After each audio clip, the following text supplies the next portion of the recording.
Bonsoir à tous et bienvenue si vous nous rejoignez sur Monaco Info. Tout de suite, un tour d'horizon de l'actualité de la Principauté de ce lundi 22 juillet 2024. Au sommaire de votre journal. À 4 jours de la cérémonie d'ouverture des JO de Paris 2024, direction le village olympique où nous prendrons des nouvelles de nos rouges et blancs avec le chef de mission de la délégation monégasque, Mathias Raymond. Et puis, c'est le séisme qui secoue la classe politique outre-Atlantique. Joe Biden renonce à la course à la Maison-Blanche et soutient la candidature de sa vice-présidente Kamala Harris, qui le remplacera donc à la tête du ticket démocrate en vue du scrutin du 5 novembre. On rejoindra notre correspondante à New York pour Monaco Info, Alexandra Pagny. Mais on commence ce JT avec la 21e étape du Tour de France 2024 qui se déroulait ce dimanche entre Monaco et Nice et qui a vu triompher Tadej Pogačar, résident monégasque. Vous étiez nombreux dans les rues de la Principauté à suivre cette étape et tout le monde s'accorde à souligner la réussite de cette journée. On en parle avec un des artisans de ce succès, Monsieur Patrice Cellario, ministre de l'Intérieur. Bonsoir. Bonsoir. Alors la bonne surprise a été l'engouement populaire avec des rues bondées. Avez-vous des chiffres de fréquentation à nous communiquer ? Alors c'est toujours un petit peu délicat d'apprécier exactement la fréquentation parce que nous avons des gens qui arrivent par le train et là nous avons enregistré plus de 12 500 voyageurs par le train, mais d'autres qui arrivent par l'autocar ou par les véhicules particuliers, et puis d'autres enfin qui viennent à pied, donc c'est toujours un petit peu délicat d'apprécier un chiffre exact, mais effectivement les rues de la Principauté étaient assez chargées de monde, le boulevard Albert Ier, l'avenue Princesse Grace, également les jardins des Boulingrins, on avait du monde aussi dans les Spélugues, donc beaucoup de monde sur le long du parcours en Principauté de Monaco, comme d'ailleurs sur le reste de l'étape. Alors avec une telle affluence, l'enjeu était bien évidemment sécuritaire et tout semble s'être passé en toute sérénité. Vous nous le confirmez ? Oui, écoutez, nous n'avons pas enregistré d'incidents notables, 2-3 malaises un peu dus à la chaleur et parfois un peu à la déshydratation, mais que des choses très bénignes et qui ont été gérées sans aucune difficulté ni séquelles, bien évidemment. Donc sur ce plan-là, tout est au beau fixe. Et puis il y a également l'exceptionnelle mobilisation des bénévoles et des services officiels qui a été forte. J'imagine que c'est pour vous un autre point de grande satisfaction ?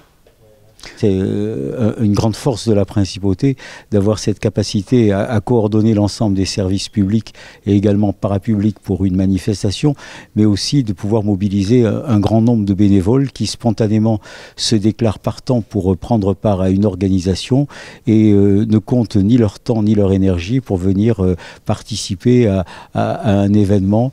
Et là encore, nous avons pu compter sur près de 180 bénévoles qui se sont spontanément proposés et qui ont bien évidemment pris une part active à l'organisation et à la réussite de l'événement. Monsieur le ministre, plusieurs coureurs ont fait hier leurs adieux au Tour. Pour vous, cette étape était aussi votre dernier gros dossier qui mettra un terme le 25 août à une carrière de 42 années au service de l'État monégasque, dont 9 à la tête du département de l'Intérieur. Quel est votre état d'esprit au moment de franchir cette nouvelle étape, du coup, dans votre vie ? Vous savez, nous sommes toujours tous de passage et on prend un poste pour une durée indéterminée au départ. Et ce qui est important, c'est de vivre le présent de manière à pouvoir servir le mieux possible la Principauté et ses princes. C'est l'état d'esprit que j'ai toujours eu durant mes 42 années de service et je continue à l'avoir jusqu'au dernier jour de mon activité professionnelle en la matière. Est-ce indiscret de vous demander de quoi l'avenir sera fait après avoir été, permettez-moi l'expression, tête dans le guidon durant toutes ces années ? Dans un premier temps, ce sera fait de vacances, bien évidemment. Mais il y a encore un dossier important qui nous réunira dimanche prochain, le week-end prochain. C'est une manifestation nouvelle en Principauté qui, elle, se trouvera sur les eaux et qui sera encore un événement, je crois, important de la capitale monégasque du sport qu'est la Principauté de Monaco. Voilà, donc c'est déjà le prochain objectif, c'est de réaliser cette opération un peu de la même manière qu'on a réalisé l'organisation des précédentes, c'est-à-dire avec humilité, modestie, mais surtout efficacité, avec l'ensemble des services qui œuvrent et concourent à la bonne organisation des manifestations en Principauté. Merci d'avoir accepté notre invitation, monsieur le ministre de l'Intérieur, monsieur Célario. Je vous en prie, bonne journée. J-4 avant l'ouverture des Jeux Olympiques 2024, l'occasion de faire le point avec le chef de mission de la délégation monégasque, c'est Mathias Raymond, bienvenue. Bonsoir, merci beaucoup. Vous avez pris vos quartiers au sein du village olympique ce vendredi, est-ce que tout est prêt pour accueillir nos rouges et blancs? Arrivé à Paris, au village olympique, vendredi dernier. Et voilà, depuis ces 3 derniers jours, toute l'équipe n'a pas chômé. Alors, quand je dis toute l'équipe, c'est bien évidemment moi en ma qualité de chef de mission, mais surtout accompagné des 3 volontaires qui ont été mis à notre disposition par le comité d'organisation de Paris 2024. Et donc, voilà, ensemble, à 4, beaucoup de travail a été effectué pour effectivement préparer les appartements qui ont été mis à notre disposition, évidemment les décorer aux couleurs du comité olympique monégasque et de la principauté, et surtout voilà, les rendre prêts et accueillants pour les membres de la délégation qui ont déjà commencé à nous rejoindre et qui nous rejoindront encore ces prochains jours. Et justement, à quelques jours de la cérémonie d'ouverture, quelle est l'ambiance au village olympique ? Tous les athlètes commencent vraiment à investir les lieux. Donc d'abord les sports d'équipe évidemment qui commencent les compétitions en premier, et puis là maintenant c'est les sports individuels qui arrivent. Donc on voit la différence d'ambiance au village où depuis vendredi soir où on était effectivement qu'entre on va dire officiels des délégations, maintenant la population change progressivement. On voit les athlètes s'entraîner le matin. La salle de gym est remplie pour le coup elle toute la journée, et voilà, ça fait plaisir de voir vraiment cet espace prendre vie et surtout voilà, refléter l'ambiance olympique qui s'empare de tout le monde. Je le disais en introduction, vous êtes chef de mission. Quel est votre rôle précis au sein de la délégation ? Alors, c'est un rôle particulier qui consiste surtout à préparer le terrain pour les athlètes et leurs entraîneurs. Vraiment s'assurer que tout soit prêt et être capable de leur donner toutes les réponses à leurs interrogations. Alors, évidemment, les interrogations, ça concerne 3 points principaux, c'est-à-dire l'hébergement, où dort-on, dans quelles conditions, l'alimentation, où mange-t-on, et après la compétition purement sportive, comment va-t-on à notre lieu d'entraînement et de compétition, les transports, quel bus, quels horaires. Et donc, c'est tout l'intérêt du chef de mission d'arriver un petit peu en avance pour être capable d'obtenir toutes ces informations et surtout après de les restituer à l'arrivée de chacun des sports pour les rendre autonomes le plus rapidement possible. On l'a compris, hein, c'est un poste essentiel. Vous avez vous-même participé aux JO de 2008 et 2012 en tant que rameur. J'imagine que votre carrière d'athlète olympien, c'est un plus pour occuper cette fonction de chef de mission. Oui, alors je pense pas que ce soit indispensable, mais définitivement ça aide parce que voilà, même si ma dernière participation remonte à 2012, c'est quand même encore frais dans ma mémoire, et donc je me souviens vraiment en tant qu'athlète quelles informations j'avais besoin et ce que j'attendais du chef de mission. Il y a un athlète de la délégation monégasque déjà sur place, c'est Quentin Antonielli, également rameur. Est-ce que dans ce cas de figure, vous outrepassez un peu votre rôle de chef de mission pour donner quelques conseils ? Je laisse la responsabilité de la gestion sportive à Quentin, évidemment, en tant qu'athlète, et surtout à son entraîneur, parce qu'ils ont vraiment une relation qui leur est personnelle. Et moi, je suis très mal à l'aise à l'idée de venir donner des conseils qui pourraient être peut-être pas à propos par rapport aux choses qu'ils ont convenues entre eux, et puis peut-être tout simplement aussi un peu dépassées, parce que voilà, depuis 2012, les méthodes d'entraînement ont un petit peu évolué, peut-être l'approche des compétitions aussi. Donc, si Quentin me sollicite, je réponds volontiers. S'il ne me sollicite pas, je lui demande comment se passe sa journée, on en reste là et c'est très bien. Vous étiez également chef de mission lors des Jeux de Tokyo en 2020, avec des mesures extrêmement contraignantes pour les délégations. J'imagine que pouvoir vivre ces Jeux dans un contexte hors Covid, c'est du pur bonheur. Oui, on retrouve vraiment l'ambiance olympique qui fait que les Jeux sont un événement exceptionnel. Tokyo avait été exceptionnel aussi pour d'autres raisons, effectivement, comme vous l'avez rappelé, parce que organiser un tel événement dans les conditions dont on se souvient avec le Covid, c'était une performance exceptionnelle. Le fait d'être chacun entre nous au sein des délégations et limité dans nos déplacements, ça a enlevé quand même une part importante de cette ambiance olympique. Et là, à Paris, on la retrouve. Ça nous avait manqué, mais on la retrouve. Et puis surtout, on sent vraiment que tout le monde était impatient de se retrouver. Et je tenais d'ailleurs à souligner à ce propos l'accueil vraiment chaleureux et très enthousiaste qui nous a été réservé pour l'instant par toute l'équipe et du comité d'organisation et tous les volontaires qui sont là, parce que vraiment, voilà, chacun donne de sa personne et l'ambiance est fabuleuse. Et vraiment, là, on est dans les Jeux Olympiques, ça y est, c'est sûr. Comment s'organise l'emploi du temps, le planning des athlètes une fois arrivés sur place? J'imagine que tout est millimétré. Évidemment, pour les athlètes, c'est rythmé par les entraînements et les compétitions. Donc, pour les compétitions, on connaît déjà les horaires de passage de tout le monde sur les 2 prochaines semaines à partir de l'ouverture. Mais à ce qui concerne avant l'ouverture, évidemment, c'est les entraînements et l'organisation de la vie au village. Donc, s'approprier tous les lieux de vie qui sont mis à leur disposition, parce que c'est une prérogative importante du Comité international olympique de mettre les athlètes au centre de l'événement des Jeux olympiques, les mettre dans des bonnes prédispositions, et donc pour ça, voilà, leur laisser suffisamment de temps pour s'approprier toutes ces mesures. Du 26 juillet au 11 août, ce sont donc 6 athlètes monégasques qui prendront donc part aux Jeux olympiques. Dans quel état d'esprit sont-ils? Est-ce que vous avez pu discuter avec eux? Pour en avoir discuté avec Quentin Antonielli hier, après son arrivée, évidemment, je pense, je ne veux pas répondre pour lui, mais je pense toujours un petit peu impressionné de se retrouver au village olympique en présence de tous ces champions, et comme lui évidemment, mais voilà, avec tous les autres, mais sans doute impatient après de pouvoir commencer cette compétition et puis voilà, montrer un petit peu au monde entier la place de Monaco dans le concert des nations au niveau sportif. Merci d'avoir répondu à nos questions, Mathias Raymond, chef de mission pour ces Jeux Olympiques de Paris 2024. On vous souhaite le meilleur. Merci beaucoup, c'est très gentil. Je transmettrai aux athlètes, évidemment.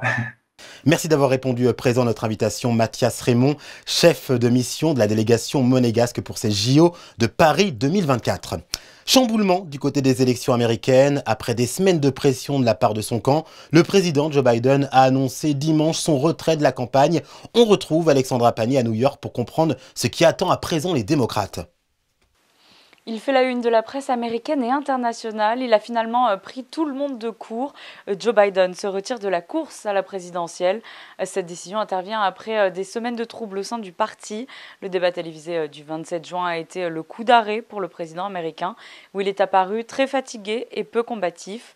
Jusqu'à cette date, aucun membre du parti n'avait émis officiellement la possibilité que le président sortant soit remplacé.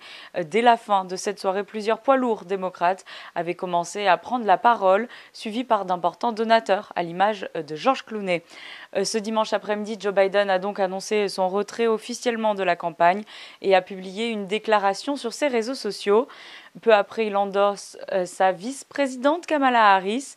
Plusieurs leaders du Parti démocrate suivent son pas, à l'image de Bill et Hillary Clinton, et de potentiels candidats à la nouvelle place de vice-président, comme le gouverneur de Pennsylvanie, Josh Shapiro, un temps perçu comme candidat solide à la présidentielle, mais aussi le gouverneur de Caroline du Nord, Roy Cooper, ou encore le sénateur Mark Kelly. Leur choix marque une volonté de donner une image unie du parti, mais tous ne sont pas de cet avis, comme les piliers Chuck Schumer et Nancy Pelosi. Barack Obama a posté dimanche en fin de soirée sur ses réseaux sociaux un soutien au président Biden, mais n'a pour l'heure pas soutenu publiquement la candidature de Harris. Il laisse une porte ouverte à d'autres candidats. Je traduis ses propos. Nous allons naviguer dans des eaux inexplorées ces prochains jours, mais j'ai une confiance extraordinaire. Les leaders de notre parti seront capables de créer un processus à partir duquel émergera un candidat exceptionnel. Certains évoquent le nom du gouverneur de l'Illinois, J.B. Pritzker, de par sa place importante au sein du parti et sa fortune personnelle qui lui permettrait d'autofinancer sa propre campagne. Sa famille a fondé l'empire des hôtels Hyatt, mais il ne s'est pas encore prononcé. À l'heure actuelle, Kamala Harris part avec une large avance ayant hérité de la campagne de Biden et de ses fonds et vient de réaliser un record de levée de fonds ce dimanche avec 50 millions de dollars récoltés en ligne en l'espace de quelques heures. Il faut à présent qu'elle nomme un vice-président. Les prochains jours seront déterminants pour le parti et on l'espère y voir un peu plus clair avant le début de la convention le 19 août où le candidat des démocrates sera officiellement élu par les délégués. Et puis dans ce JT, on aime vous faire découvrir de nouvelles tables et saveurs. C'est le cas avec le restaurant Zeffirino, situé rue du Portier. Une nouvelle vision culinaire qui intègre le groupe Giraudy. La promesse, apporter une touche de Gênes au cœur de Monaco, notamment à travers son pesto mondialement reconnu. Cassandra San Carlos et Jean-Alexandre Dordet. C'est à la rue du Portier que le Zeffirino nous plonge au cœur de l'Italie, à Gênes, là où tout a commencé pour le restaurant. Le monégasque Riccardo Girotti, bien connu pour ses établissements beef-bar, a voulu implanter les recettes emblématiques au pistou dans sa ville de cœur. Alors Zeffirino, c'est un restaurant qui était né à Gênes en 1939. Et je suis tombé un peu amoureux de cette famille, c'est la famille Belloni qui est là depuis plein de générations, 5-6 générations je crois maintenant. Et c'est un restaurant de spécialité de la Ligurie, en fait. Donc c'est un restaurant italien où la spécialité, c'est le pistou. Quand j'ai vu ce concept, je me suis dit que ce serait idéal de le rajouter au groupe parce que je pense qu'à Monaco, avec l'histoire de la Ligurie, de la côte française, de la côte italienne, c'est un produit qui manque. Et si les clients accourent, c'est pour découvrir les nombreuses spécialités de la maison. Et en fait, on a aussi deux, trois dames italiennes qui font les pâtes fraîches dans le restaurant à chaque service. Et on les sert avec le pistou. Une autre spécialité, c'est la tatin de tomate que j'ai créée, c'est exceptionnel. La salade d'artichaut avec l'avocat qui vient de sortir, là, incroyable. La glace à la pistache. Faites minute, comme à la foire, ça c'est très bon. Ouvert toute la semaine, le Zeffirino se distingue des restaurants italiens traditionnels. Le but est de proposer un lieu qui mélange tradition et luxe. C'est un restaurant qu'on a refait avec un bar époyé. Avant c'était le Mozza, on l'avait gardé. On a voulu être un peu plus premium parce qu'aujourd'hui Monaco, cette rue en particulier je pense, s'élève. Et donc on a voulu faire un restaurant un peu italien mais plus chic évidemment. Et puis surtout un restaurant où on va faire le piano bar. Donc on a de la musique live tous les soirs. Juste horairement on va mettre une grande estrade en hiver. Donc cette salle en hiver il y a le vrai piano bar tous les soirs, un vrai piano. Donc ça il n'y a pas à Monaco ça non plus. Et donc ça donne un côté un peu plus fun, relax. En fait, les gens ils recherchent toujours une atmosphère, une expérience, et ce sera encore quelque chose de différent que nous on n'a pas encore offert dans le groupe. Et si vous portez une attention toute particulière, vous pourrez apercevoir Céline Dion, Mohamed Ali, le pape Jean-Paul II ou encore Frank Sinatra sur les murs. Ces cadres renferment une multitude de clichés de célébrités qui sont passés au Zeffirino entre 1939 et aujourd'hui. Ça met l'eau à la bouche. Voilà une autre idée sortie qui ravira les plus jeunes. Le musée océanographique de Monaco propose des animations estivales avec des expériences immersives. À la clé, une mission polaire au cœur de l'Arctique et de l'Antarctique, mais également la possibilité de partir à la rencontre des animaux du bord de mer et des tortues marines. Riche programme que nous compte Cassandra San Carlos. L'été est arrivé et comme chaque année, le musée océanographique met en place 3 activités estivales pour les visiteurs. Venez découvrir la faune et la flore du littoral méditerranéen en participant à l'atelier Les animaux du bord de mer. Et les animaux du bord de mer sont des activités tout publiques pour découvrir les animaux de mer de Méditerranée qu'on peut retrouver sur les bords de mer. Donc vous êtes accompagné d'un animateur scientifique qui va vous faire découvrir des étoiles de mer, des oursins, comment ils se déplacent, savoir pourquoi il y a des anémones sur les Bernard l'Ermite. Et voilà, c'est une découverte en famille avec les petits et les plus grands. Vous pourrez également partir à l'aventure pour un escape game à bord du bateau du prince Albert Ier, le princesse Alice II, pris dans une tempête. Vous aurez aussi la chance d'explorer les fonds marins ou alors de plonger dans la peau d'un cachalot dans l'expérience immersive 360 degrés en réalité virtuelle. Et même si le but est de s'amuser, ces activités permettent d'acquérir de nouvelles connaissances et d'en apprendre plus sur l'univers marin grâce à des explications scientifiques à la fin de chaque atelier. Ils sont surpris de savoir qu'ils ne connaissaient pas tant de choses que ça sur les animaux qui ils pensaient connaître, que ce soit des crabes, des étoiles de mer et qui ne remarquent pas forcément. Et là on se rend compte qu'en fin de compte, ils découvrent un autre monde qu'ils n'ont pas l'habitude de voir autour d'eux. On a touché, on a fait beaucoup de choses très très intéressantes avec Gabriel et il était vraiment super sympa, c'est vraiment chouette. Oui, c'est une expérience intéressante qui est proposée par le musée. Les enfants ils découvrent un peu le monde de la nature autrement. Ça leur permet de les toucher, de comprendre un petit peu aussi, sensibiliser effectivement à tout ce milieu marin. Sensibiliser aux enjeux environnementaux de notre société, c'est ce que souhaite faire le musée avec ses activités. On sent que les gens sont de plus en plus sensibilisés en tout cas à tout ce qui est écologie, pollution, de plus petite génération, quand on reçoit même les plus petits, On sent qu'il y a cette sensibilisation à l'écologie, au plastique, à la pollution et qu'il y a une vraie volonté de protéger ces océans. En parallèle des animations estivales, c'est le dernier été pour venir visiter l'exposition Mission Polaire, installée depuis 2022. Une immersion totale dans les milieux polaires à travers 5 espaces dédiés. Elle devrait quitter le musée d'ici la fin de l'année. Et vous avez jusqu'au 3 septembre pour profiter de ces animations estivales au musée océanographique de Monaco. Prenons désormais la direction du Grimaldi Forum où, vous le savez, l'exposition Turner bat son plein. Dans le hall depuis quelques jours, les visiteurs peuvent observer le travail des petites mains de la principauté. Les 5-8 ans en stage d'été ont en effet réalisé 2 œuvres sensibilisant à la protection de la nature. Regardez ce reportage signé Sarah Inkari et Sylvain Péroumal. Remplis de fierté, les artistes en herbe ont accroché un par un leurs peintures et placé les dernières pierres dans un espace dédié à leur exposition.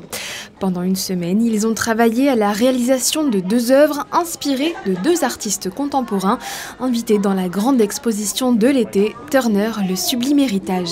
C'est un travail collectif, ça se termine toujours comme ça depuis plusieurs années. Et là, on a voulu effectivement faire un lien entre Turner et les artistes contemporains, dont Eliasson et Long, Richard Long. L'objectif, c'était de travailler à la fois sur une tridimensionnalité et une bidimensionnalité, avec les petits du groupe du matin et pareil pour le groupe de l'après-midi. Ici, par exemple, Eliasson a immortalisé des glaciers d'Islande à un instant T, puis 20 ans après, pour sensibiliser aux effets dramatiques du réchauffement climatique. Pour l'atelier, c'est la mer de glace qui a été choisie par les encadrants et les enfants se sont appropriés le paysage. C'est des montagnes où il neige, où il y a un patin à glace et il y a de la neige un peu partout. Ici. Et aussi la glace, là-bas elle est très froide. Qu'est-ce que tu as utilisé toi ? Des pinceaux, de la peinture, des aquarelles et du gouache. Et tu as utilisé quelle couleur ? Bleu avec du blanc, le violet et le marron. Quant à la seconde œuvre, elle a été réalisée à partir de papier recyclé issu d'anciens catalogues du Grimaldi Forum. Elle fait écho aux compositions de Richard Long. Le sculpteur, photographe et peintre anglais a collecté pour ce projet les ardoises qui se trouvaient sur son chemin lors d'un voyage en Grande-Bretagne. Le parallèle établi par les équipes du Grimaldi Forum permet de former les citoyens de demain. On compte sur eux pour un monde meilleur et c'est important en tout cas pour nous de les sensibiliser le plus possible, voilà, comme ramasser les déchets, ne pas les mettre n'importe où, etc. Donc oui, c'est très important, ils sont assez réceptifs, mais il y a encore, je pense, pas mal de travail à faire. Et pour clôturer ce stage d'été, il fallait bien une petite photo souvenir.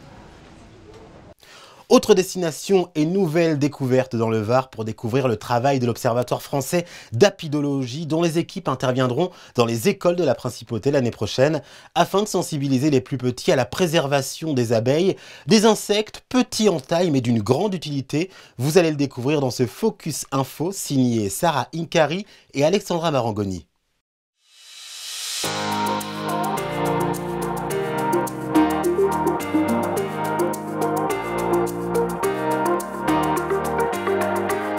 Du soleil, des pins, des cigales, pas de doute, nous sommes bien en Provence. C'est ici, au pied du massif de la Sainte-Baume, que Thierry Dufresne et son équipe se sont donné une mission, sauver les abeilles. Pour ce faire, cet ancien directeur de maison de haute couture française a créé l'OFA il y a maintenant 10 ans. L'OFA réunit aussi bien des apiculteurs, des scientifiques, des personnes qui sont chargées de sensibilisation et effectivement également des enseignants pour pouvoir comprendre ce qu'est l'apiculture. C'est donc très varié comme action et c'est la particularité de cet organisme. Partant du constat qu'un tiers des colonies disparaissent chaque année, les membres de l'OFA alertent sur l'urgence de la préservation des abeilles, d'autant qu'elles sont primordiales pour nous, les humains. 80% de la pollinisation est effectuée essentiellement par les abeilles, que ce soit les abeilles dites domestiques ou les abeilles dites sauvages. Et sur ces 80% de pollinisation, 30% représentent notre alimentation. C'est-à-dire très clairement, s'il n'y avait pas d'abeilles, nous aurions aujourd'hui beaucoup de difficultés à pouvoir assurer notre sécurité alimentaire. C'est donc un rôle primordial qu'ils ont et c'est pour ça qu'on dit que les abeilles, c'est la vie. Cette substance sucrée, dont la couleur varie du jaune translucide au brun foncé en fonction des fleurs butinées, est associée à 1001 vertus pour notre santé. Mais au fait, comment fabrique-t-on le miel ? Quand il y a de la mielée, on dit quand ça miel, ça veut dire qu'autour, il y a des fleurs qui ont du nectar et du pollen pour les abeilles. Et donc elles vont aller les récupérer, donc c'est ce qu'on appelle la pollinisation. Et elles ramènent du nectar dans la ruche, qu'elles vont se passer de bouche en bouche. Et c'est ça qui va ensuite être du miel. C'est pas le nectar directement pris de la fleur. Une ruche est ainsi composée de 50 000 à 80 000 abeilles formant une véritable armée féminine dirigée par une seule et même leaduse. Il faut savoir que dans une ruche, il y a donc une reine, il ne peut pas y en avoir deux, ça c'est impossible, sinon elles se battent. Et la reine, à partir du moment où elle va naître, elle va faire ce qu'on appelle un vol nuptial. Donc elle va sortir de la ruche, elle va aller voler à 3 km en hauteur. Et là, elle va se faire féconder par une quinzaine de faux bourdons. Et elle se fait féconder et les mâles qui la fécondent meurent parce qu'ils perdent une partie de leur abdomen. Et ensuite, c'est le seul animal qui a une spermathèque. Donc elle va garder tous les spermatozoïdes en elle, elle retourne à sa ruche. Même si elle est partie à 3 km, elle sait très bien où est sa ruche parce qu'en fait, elle a une odeur bien particulière qu'elle a laissée qui est donc le phéromone. Et ensuite, elle va pondre jusqu'à 2000 œufs tous les jours. Hormis le miel, les abeilles fabriquent aussi une substance intéressante pour les chercheurs appelée la propolis. Elle permet notamment de protéger la ruche des bactéries et pourrait nous servir à plus d'un titre. Pour le découvrir, direction ce laboratoire en forme d'alvéole inauguré par le prince Albert II et dans lequel les équipes de l'OFA percent chaque jour un peu plus les mystères de la nature. On a trouvé une propolis qui était capable de tuer le germe de l'acné, donc responsable des boutons d'acné. Et on est allé jusqu'à trouver la molécule qu'il y avait dans cette propolis qui donnait cette efficacité. Et par exemple ici, en fait, à partir d'1,5 kg de propolis, on a pu faire ces 3 bidons de produits. Et avec ces 3 bidons de produits, on pourra faire 20 000 tubes de crème anti-acné. Donc on a une application directe qui touche directement les jeunes et c'est ce qui nous intéresse aussi, démontrer aux jeunes que les abeilles elles peuvent les aider dans un souci de tous les jours. On l'aura compris, les abeilles ont un rôle essentiel pour notre alimentation, pour notre santé et même pour notre beauté. Alors, à notre échelle, comment pouvons-nous les aider ? Quand on va aujourd'hui dans une jardinerie ou chez un fleuriste, c'est de lui poser la question « J'ai envie d'agrémenter mon jardin, quelle est en fait la meilleure plante, la meilleure fleur, le meilleur arbuste qui va permettre de pouvoir amener une alimentation complémentaire aux abeilles ?» Donc ça, c'est un point important. Le deuxième point important, c'est pourquoi pas mettre une ruche dans son jardin ? C'est très agréable de pouvoir avoir une ruche dans son jardin et de voir cette vie des 50 000 petites abeilles enfermées dans cette colonie et qui va pouvoir éventuellement vous donner chaque année quelques pots de miel que vous pourrez récolter. Et puis le dernier point, c'est encourager les apiculteurs. Les apiculteurs sont des personnes qui se dédient complètement à l'abeille. C'est un métier qui est difficile, passionnant et la meilleure façon de pouvoir les encourager à sauver les abeilles, c'est de pouvoir aller non pas dans une grande surface pour acheter son miel qui souvent n'a de miel que le nom, mais d'aller directement chez l'apiculteur pour pouvoir avoir les fruits de son travail. Avec le soutien du souverain et de sa fondation, l'OFA reviendra dans les écoles de la Principauté en 2025 pour expliquer aux jeunes générations l'importance de celles que l'on surnomme les sentinelles de l'environnement. Les enfants, ils sont pas idiots. Ils comprennent qu'il y a un truc qui est en train de se passer, que le monde est en mouvement et qu'on est en train de parler de leur avenir, pas de notre avenir à nous en tant qu'adultes. Donc leur laisser la place, c'est peut-être leur donner une chance de changer les choses. À travers ces programmes, comme Des fleurs pour les abeilles, l'organisme a déjà sensibilisé plus de 15 millions de personnes. Et comme vous, nous l'espérons, consommeront cet or jaune d'une autre manière. D'ailleurs, un petit conseil, ne le chauffez pas à plus de 40 degrés si vous souhaitez en conserver tous les bienfaits. Et puis le Fort Antoine offre jusqu'au 30 juillet une programmation culturelle riche, une édition 2024 consacrée au théâtre et à la musique que la direction des affaires culturelles a souhaité à la fois éclectique et de qualité, mais aussi conviviale et festive. L'artiste Clara Isé se produira demain 23 juillet pour y présenter son album Et la nuit s'élance de l'océan. Le musicien Baptiste Trottignon, artiste phare de la scène jazz internationale, présentera quant à lui le 25 juillet avec son trio son disque de reprise rock teinté de jazz. Et pour clore la saison le 30 juillet, le seul en scène de Benjamin Tolosan, Parler Pointu abordera le sujet épineux des accents régionaux. Un coup d'œil sur la météo avec Sarah Inkari. Bonsoir. La journée de demain sera-t-elle aussi ensoleillée qu'aujourd'hui ? Bonsoir Maclore, bonsoir à tous. Oui, la journée de demain sera tout aussi ensoleillée, même si quelques passages nuageux sont à prévoir dans l'après-midi. Du côté des températures, pas de changement, nous aurons 25 degrés le matin et 30 l'après-midi. Et puis pensez-y, nous fêterons ce mardi les Brigitte. Et puis, avis aux amateurs de sport, 2 nouveaux podcasts sont disponibles sur toutes les plateformes. Axel Sola, combattant de MMA, champion en titre des poids légers, reviendra sur son parcours exceptionnel. Et Yann Payen, chef du bureau formation instruction sport dans le corps des sapeurs-pompiers de Monaco, mais également athlète de haut niveau, évoquera les différents challenges qui jalonnent sa vie. C'est la fin de ce JT, merci de l'avoir suivi. Prochain rendez-vous avec l'actualité demain dès 19h. On se quitte avec les clichés de Stéphane Dana, illustrant l'installation des E1 Series, ces bolides des mers qui animeront la baie de Monaco en fin de semaine. Excellente fin de soirée sur Monaco Info bien sûr.